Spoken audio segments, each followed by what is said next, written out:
Hey guys, today we're looking back at some of your favourite revenge stories from this year.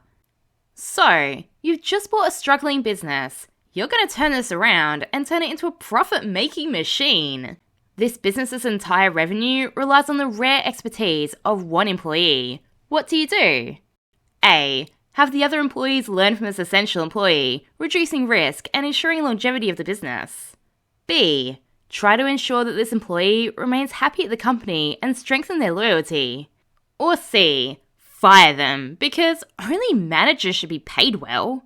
Can you guess which option the new owner in today's first story chooses? New management doesn't know what an employee does, fires them, and regrets it. Our next post comes from the Anti-Work subreddit, posted by Make Him Forever. I used to work for a company that supplied a range of man cave type items. Pool tables, dart equipment, arcade machines, pinball machines, you get the idea. A few years after I started working there, the company was sold, and the new owner wanted to shake things up. The company wasn't doing great financially, and changes definitely needed to be made, but the very first change the new owner made very nearly sunk the entire business.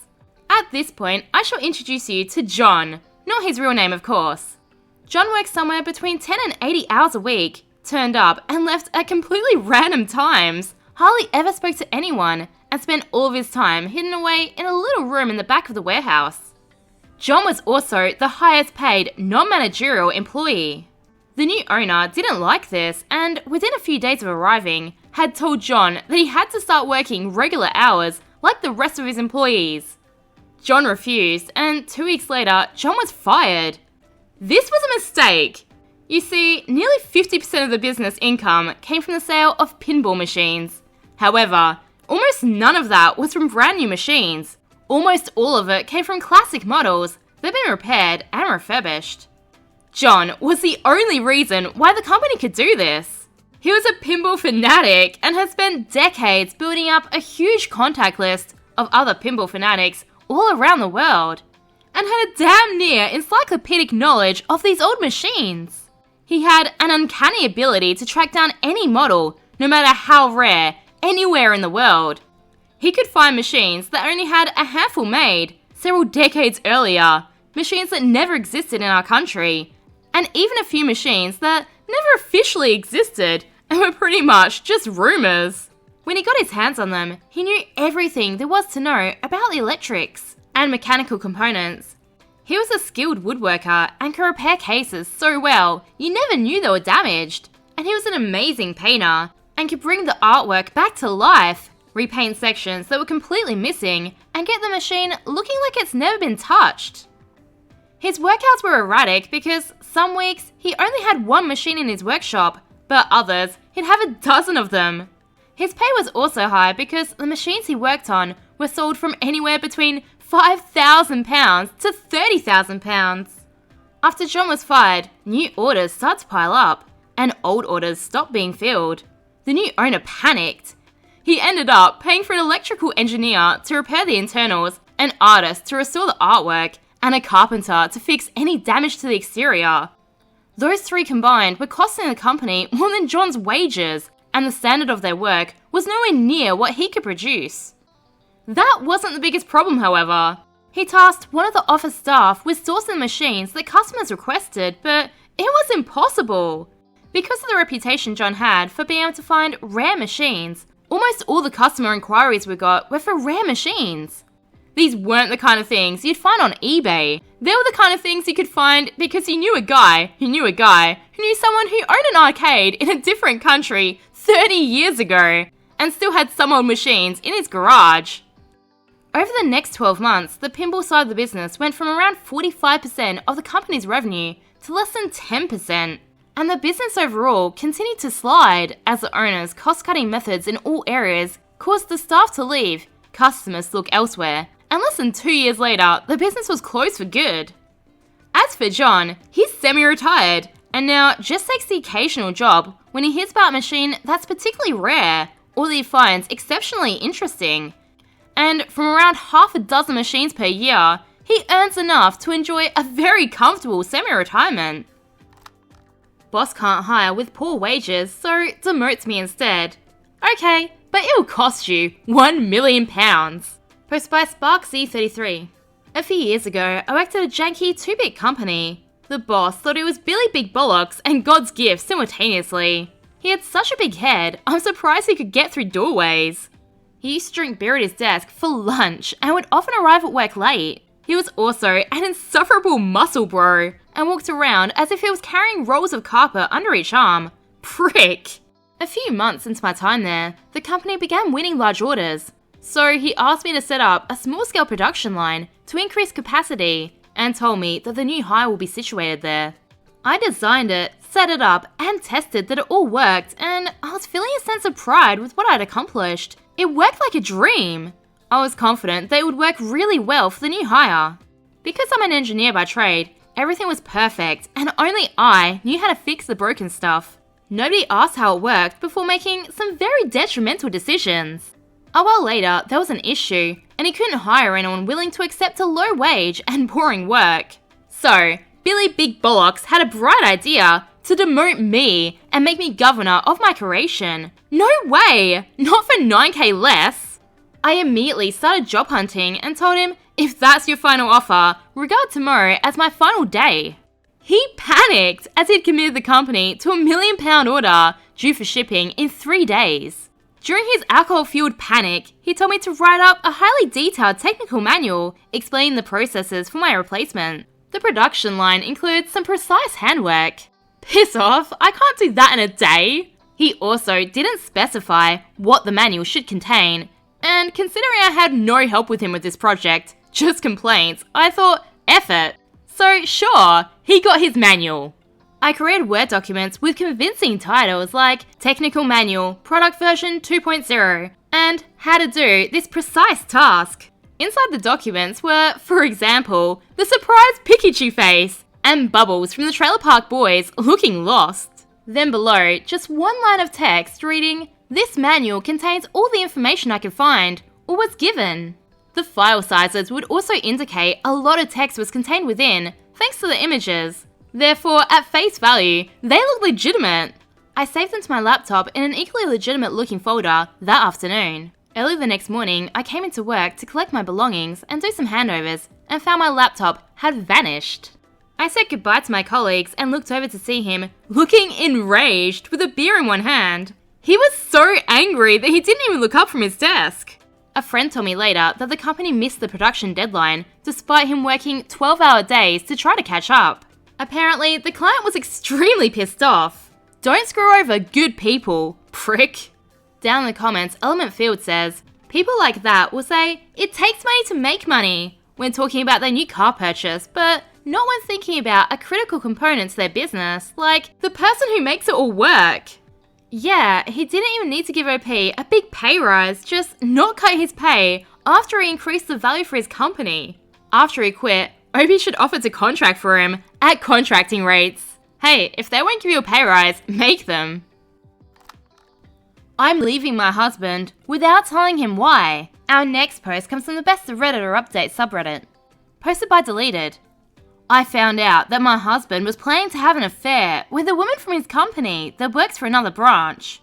They both visit each other's branches twice a year. They've been flirting for 6 months and were going to sleep together last Friday when she was here. I sent my husband a picture of me in new lingerie about an hour before her plane landed. He was supposed to pick her up. He had already told me that he was working late and then going out with his colleagues for drinks and not to wait for him. I wrote that this, was his dessert after the lobster pasta I was making. He loves lobster pasta. He was home within the hour. When we were together, he said he was glad he chose to come home. Instead of working, you mean? I should hope so. Yeah, I mean, of course, he said. I don't have the energy to confront him or tell him that I know. I don't want to hear excuses and apologies. The lease is in his name because I moved into his apartment when we got married and we still haven't found our home that we've been saving for. So at least I don't have to worry about that. Our savings and joint accounts are easy to access and divide, and I can do that the day before I leave. I found a subcontract today on an apartment for 12 months. If I get picked, I can move in on October 1st. Then, I'll serve him with the divorce papers and tell him the reason I'm leaving is that I'm bored with our relationship and I've fallen out of love. I think it's better that way. Down in the comments, OP explained how she found out that he was planning to cheat on her. It started with a lot of pop-up ads about hotels on our iPad, combined with him being busy and texting more than usual. I became suspicious, so I went through his phone. They've been talking all summer about meeting for sex. She lives a 3-hour plane ride away, so now I know why he was searching for hotels in our and her city. Update. I just signed a new sublease and I'm leaving my husband at the end of the month. I'm so happy I found my new apartment. I feel like I've been born again. I felt nothing but pain and despair for weeks. Now I can see the light at the end of the tunnel. I'm still resolute to just leave and not tell him the reason why. I think it's the only way I can cope with the pain without losing my mind or my dignity. Many have asked, how would that make me look? Honestly, I don't care. Those who love me unconditionally, and those who judge me, is their opinion really worth it? Update 2. I was fortunate to get the keys on Thursday, and I've been discreetly packing my clothes. Yesterday, Friday, the moving truck came and took all of my stuff to my new place. I changed my address to my parents' address because I don't want my husband to know my new address if he googled it. When I was in my new apartment, it looked gloomy and so tiny. I just broke down crying. I postponed my tears and now I could finally feel safe to be vulnerable. During dinner, my husband started bombarding my phone because I'd left him a note saying that I was done with our marriage and had filed for divorce. My plan was to never speak to him again, but today, after a million messages and missed calls, I folded and answered him. He was very confused and in a total panic. I just kept saying that I wasn't in love with him anymore and that I was bored in our marriage. He was confused and begged me to come home and explain. Then he started trying to find other solutions. Maybe I was bored with my job or our apartment. Maybe we could move and start anew somewhere else. I couldn't hold my tongue and just said, yeah, maybe we could move to the city where the other woman lives. That would be very convenient for you. He was silent for a second, then asked what I meant. You know, because the main office is there, and you'd have a better chance to advance your career. Silence again. He then said, listen, I don't care about my career now. I care about you. I love you and I can't lose you. He would do anything to make me happy. I said the only thing was that he left me alone and understood that it was over, because the sooner he realized it was over, the better. Then I hung up. I think I need a new phone number because I don't trust myself not to answer him again. I was so disappointed in myself for talking to him when I'd already decided not to. My parents-in-law have called, wanting an explanation. I just said I wasn't in love anymore and wanted an out. They're both confused. I don't want them to know the real reason. I'd rather have them confused than feel sorry for me. Or worse, try to explain his behavior and ask me to forgive him. It's better this way. I don't think there's any need for lawyers. We don't own anything together, and we don't have children. I've already taken my half of the savings, and I was never on the lease for his apartment. I've already sent the divorce papers to court, and with or without his signature, I'll be divorced.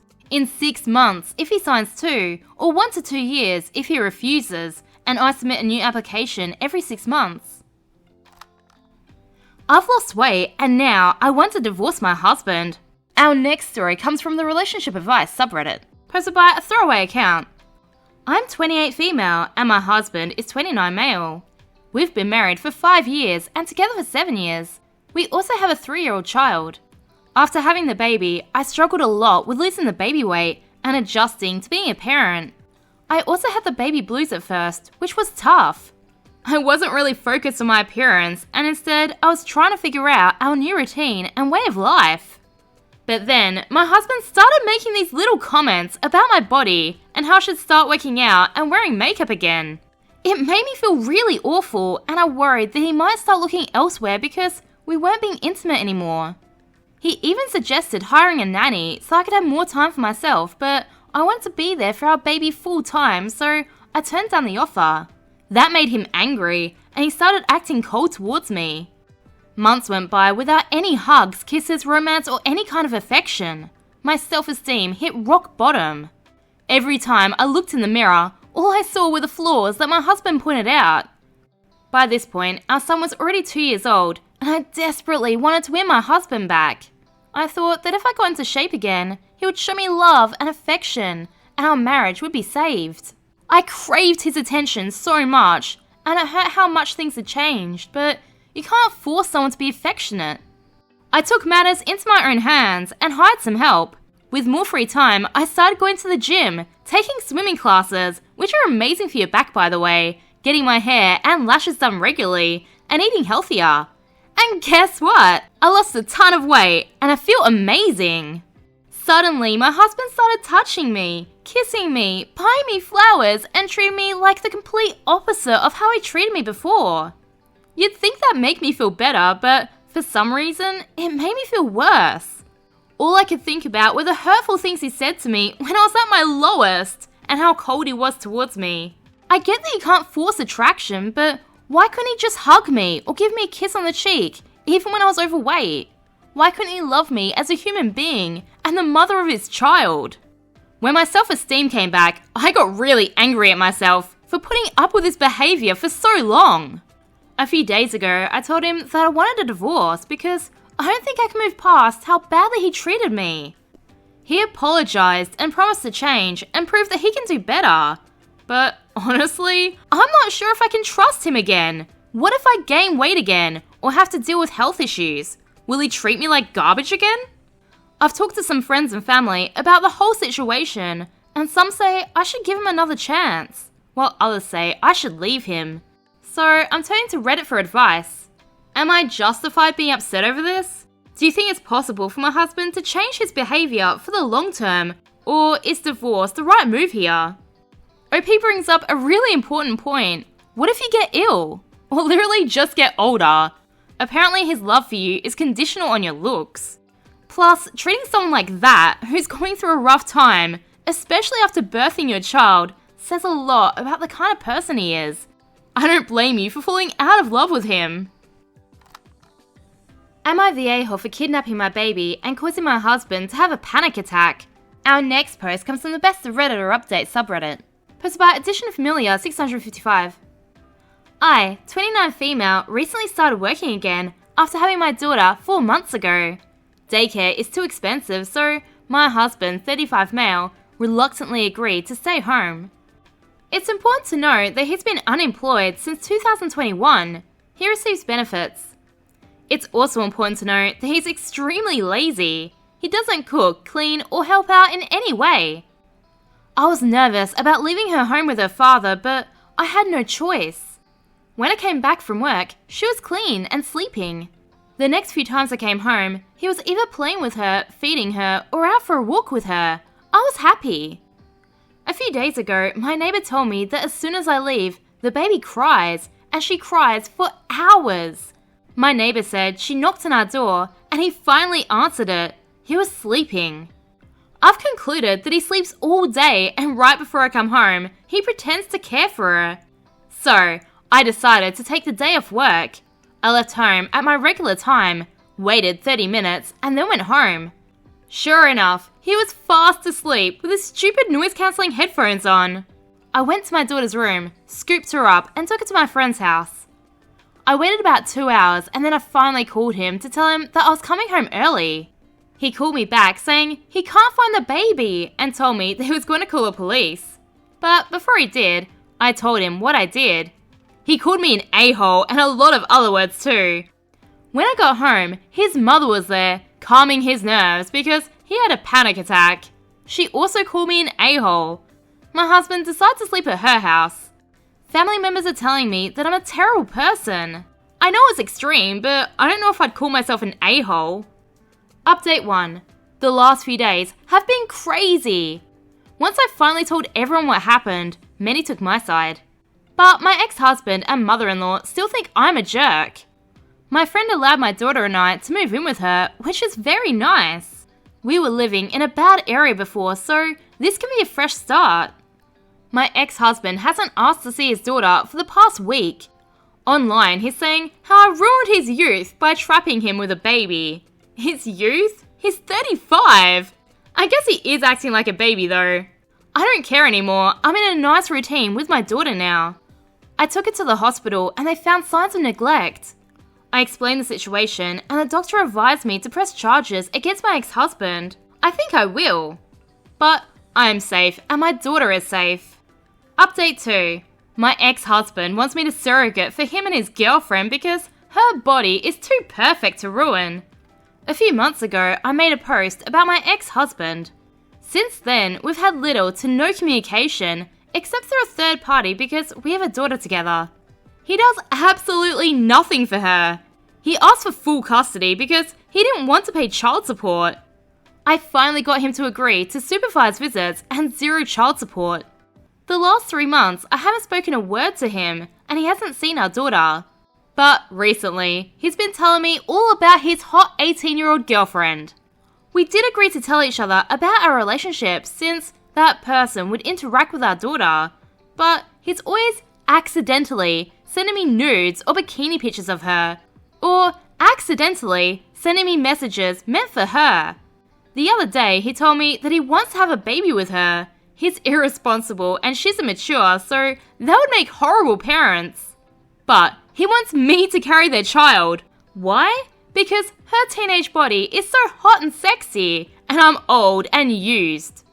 I have no idea why he would even ask me, why is he telling me about her body? Why does he want me involved in any way? It's also weird. Oakle Storybro says, get him to confirm this request over text. Then, take him to court for full custody of your daughter, all the child support, and block him. Why did you agree to no child support? Please get what you're owed and cut him out of your life. What a disgusting pig. F that guy. OP replies and says it was by text. He's meant to contact the third party, but recently he's been contacting me. That's only for emergencies. Salty All the Time says he just wants to trigger you by showing off his child girlfriend. God knows what these young gals see in a guy double their age. OP responds, he's unemployed, lives with his mother, can't drive because of DUI, wakes up at 1 PM, and hardly ever showers. Yup, here's a prize. So sue me. Can do. Posted by Forsaken Salad, 1623. I originally posted the story in Malicious Compliance, and a few were saying it'd be great in r/nuclear revenge. So, to the story, I'm a veteran who was injured in Iraq. I only mention this because it's important to the story. I worked for this company. I say company, but in reality, it was a guy who owned a few businesses and he was the richest person in a very small town. Background. I chose a military career path that I figured I would enjoy, and since I love working on things, I became a mechanic.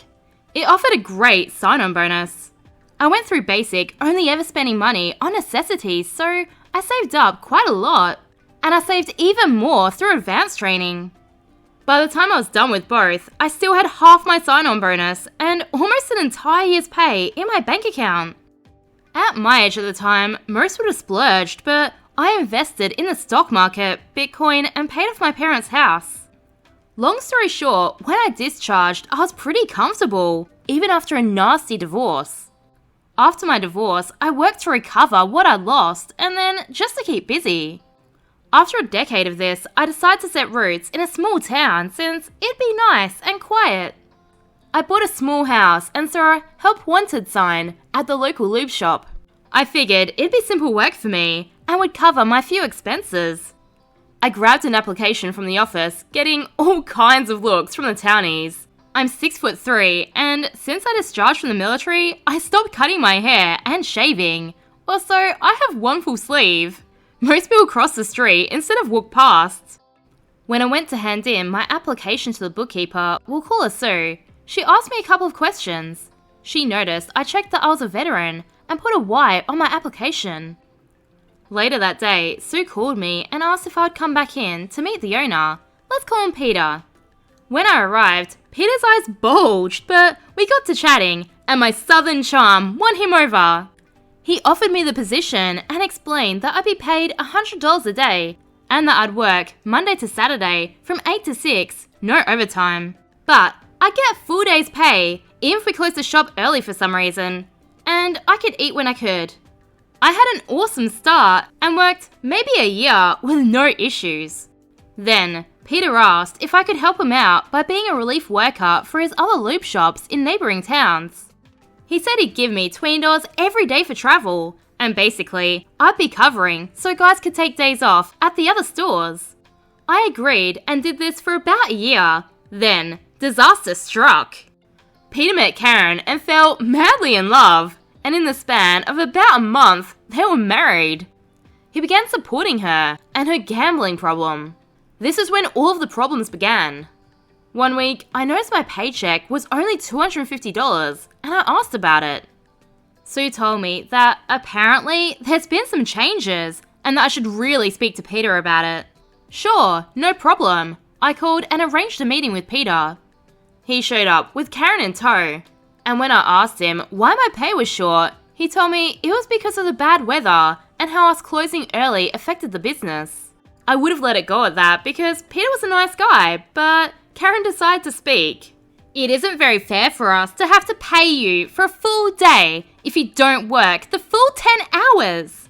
I said that would be true if I wasn't on a negotiated day rate and that I got paid for each day I worked, not hourly. That's why I don't get paid 19 hours of overtime each week.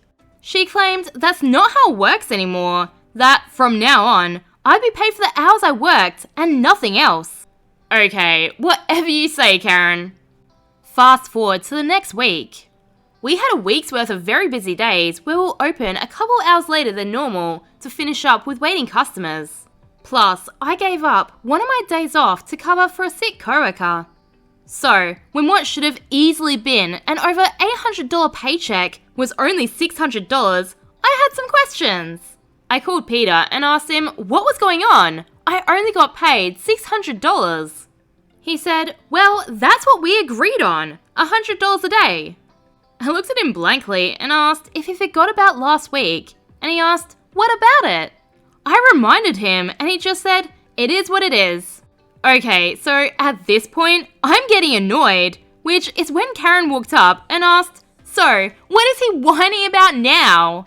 I looked at her coldly and said, well, I worked 80 hours last week, and you only paid me $600.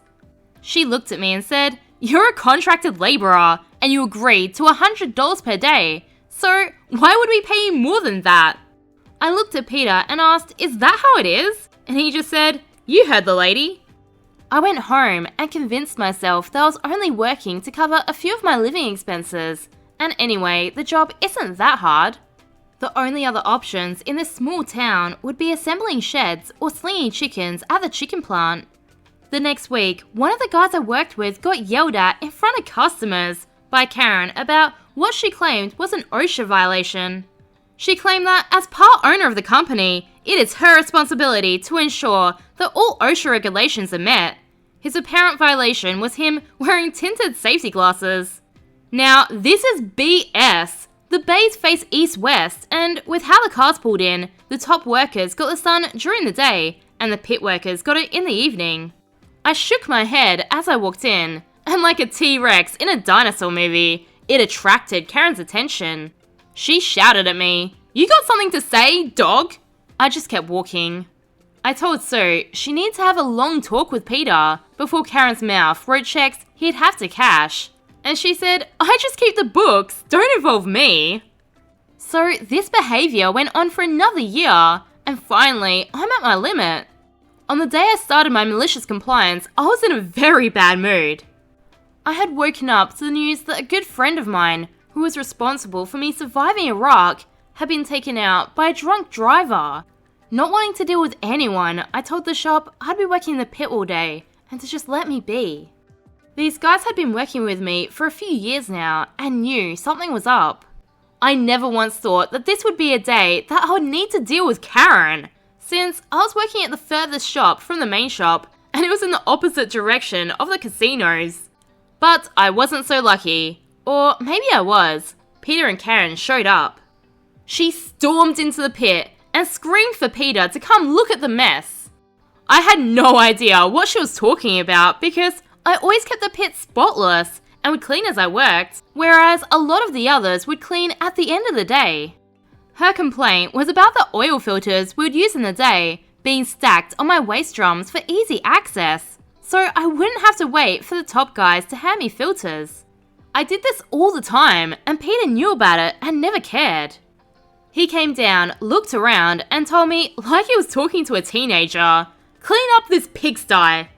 I shook my head and said, "Today's not the day, Peter. Move on and take her with you." This apparently infuriated Karen, who, of course, thought it was the utmost disrespect to her and Peter. He told me if I didn't like it, I am free to leave, so I left. Now, don't freak out, this story isn't over yet. This was just the first flap of the butterfly wings that started a massive storm. The next day, Peter called me and asked me to swing by the main store on my way home. I thought he was going to apologize about the day before, and figured one of the other guys might have told him why I was so on edge. No, that was not what this was about. Peter was calling me in to inform me that for the next 6 months, I'd be on probation for my actions, and for 6 months, I'd only be paid $50 a day, and I wouldn't receive the normal $20 a day for driving to the other shops. I asked if he was serious, and if he'd seriously considered what he was doing. This is when Peter let his true colours shine. He told me that I'm lucky I wasn't fired for my constant disrespect towards him and Karen. How, if he didn't pity me for being a struggling disabled veteran, I never once discussed my money with anyone I worked with. Why Peter thought I was broke and desperate was solely based on my appearance from what I could tell. He would have fired me a long time ago. Something inside me snapped, and I just started laughing. He asked me what I thought was so funny. I stood to my full height, stepped to him like a drill sergeant about to give some multiple counselling, and said, "You should reconsider your life choices and who you choose to go into business with." Peter then said, "What are you going to do? Sue me or something? Go ahead, if you think you can afford to. What do you get from the VA, like $1,000 a month? I know how badly you need this job." It wasn't my plan, but it kicked in my malicious compliance, and I'll always be a soldier going to war. That day, I called a labour lawyer, paid the $3,000 retainer, and started my lawsuit for unsafe work environment, unpaid overtime, and minimum wage violations. All while continuing to work for him. It was glorious, but still not enough. It took about the 6 months of my probation for the lawyer to get the paperwork together and filed, slowly rolling it out on my request.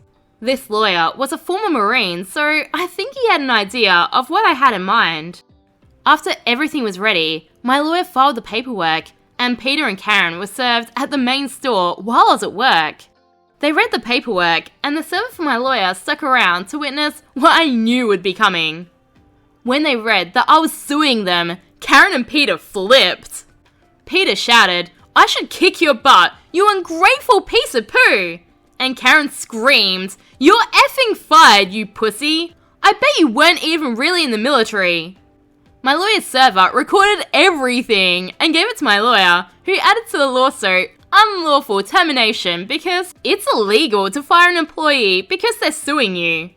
The next day, I opened up my own lube shop car wash combo and started recruiting my former co-workers at a higher pay plus commission. They also wanted to jump in on the lawsuit, and my lawyer was more than happy to add them to it. So, 2 years down the road, after subpoenas to get security footage from the shops, books going back 5 years, and sworn testimonies, we went to mediation to settle. They offered a measly $50,000 to split between the 15 of us on the lawsuit, when that didn't even cover the unpaid overtime. We declined, and then our Apache came in to save the day, sent by the IRS, delivered to my lawyer, because of the request for the company's tax documents. Peter held each lube shop as his own individual company, each with his own tax ID and employment record. Peter and Karen thought it'd be a smart move to file for a tax credit for employing a veteran at each of the 6 shops. In their filing, they claimed that they employed a veteran, me, as a full-time employee, working a minimum of 36 hours a week at a rate of $12 an hour. The government gives a tax break to companies that employ veterans. At the next mediation, my lawyer presented the reports to the mediator and their lawyer, and after a quick 20-minute discussion, Peter and Karen came back and agreed to settle at our request of $400,000 in unpaid overtime to be split between the 15 of us, all legal fees, plus a personal settlement for the unlawful termination suit of $20,000 for each shop where I was listed as an employee, as well as unpaid wages for the 6 months that I was only paid $5 an hour. Their only demand was that we all agree to a gag order, so that nothing would leave the mediator's table. Of course, we signed and took our paychecks. But somehow, their tax paperwork made its way to just the right person at the IRS, and they decided to audit Peter and Karen. And an investigation was opened on them for tax fraud. I sold the shop I opened to the guys that came over and jumped in on the lawsuit. They each paid me $8,000 and I washed my hands of it. I put my house up for sale and moved away. I did go back about 8 months later because the guy who was supposed to take care of the lawn had apparently been arrested, and the yard went a few months without being cut before the city informed me that they were going to fine me $100 a day until it was brought to code. So I went down and mowed it myself. While I was there, I decided to check in with my realtor to see if there was anything we could do about the yard maintenance. And who do I see but little old Sue, sitting pretty at the front desk. Sue couldn't speak fast enough to tell me all about what happened, and it was perfect. What I'd thought to be an Apache turned out to be an atom bomb. Peter filed for bankruptcy to try to not go broke after making a plea deal for probation for tax fraud and paying a ton in unpaid taxes. Karen took off with some dude she met at the casino. I asked Sue what happened to Peter's car collection. She told me to check the parking behind the realtor's office before leaving. On my way out, I took a peek behind the realtor's office to see Peter's favourite car parked there. Apparently, Peter started selling off his cars early and cheap, hoping he'd be able to buy them back after filing for bankruptcy. Okay, so let's do the math. They claim to employ OP full-time, working a minimum of 36 hours per week at a rate of $12 an hour. So $432 per week, but this was at 6 different shops, each a different company, so times that by 6. So accounting for the $50 per day he was already paid, 6 days a week, gives us $2,290. So just for the past 6 months, he'd get back paid almost $60,000, plus the overtime they agreed on, $400,000 divided by 15, assuming it was split equally, $26,000, plus the personal settlement for the unlawful termination suit of $20,000 per shop, so $120,000. Adding all of that up, OP got a $150,000 payout. Nice! Good thing you did what your boss told you and sued him. Is it legal to leak a video of my boss's porn-watching habits at work? Posted by Ralphie0027. I've recently been dealing with a borderline abusive boss. I don't really feel like typing out all the details as it's been very stressful lately, but basically, a few months ago, he was playing music off his tablet that he leaves at work. I was scheduled to close, and he let me know to shut it off. Upon doing this, I was closing the open apps, and I noticed the porn search was left wide open on the Chrome app, so I looked through the history. It's pretty much just pages and pages of strictly ebony porn. This is a white 65-year-old man, all over his tablet, mostly on the dates and times that he was here. Naturally, I recorded all the evidence, along with the matching time and date stamps of him being at work. At this point, I no longer want to work here, and I'm not really concerned about getting fired as I plan to quit without notice pretty soon. When I do so, would I get in any legal trouble for emailing this out to the district? This manager has been known to be a problem, and nothing has been done as our DM just turns a blind eye. Racist and homophobic rhetoric is almost a daily occurrence. He already got a slap on the wrist a while back for transphobic comments and screaming at an employee in front of guests. I don't care about this job anymore, but I'd at least like to get rid of him for my coworkers if I leave. But I'd rather not get sued. Any advice?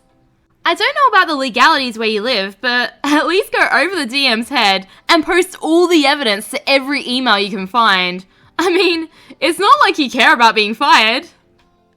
Bosses can be the worst, but you don't need to break the rules to get back at them. Sometimes you can just sit back and let them nuke themselves. Like in the next video, where a jerk of a new manager comes in and immediately breaks the one thing holding the company together.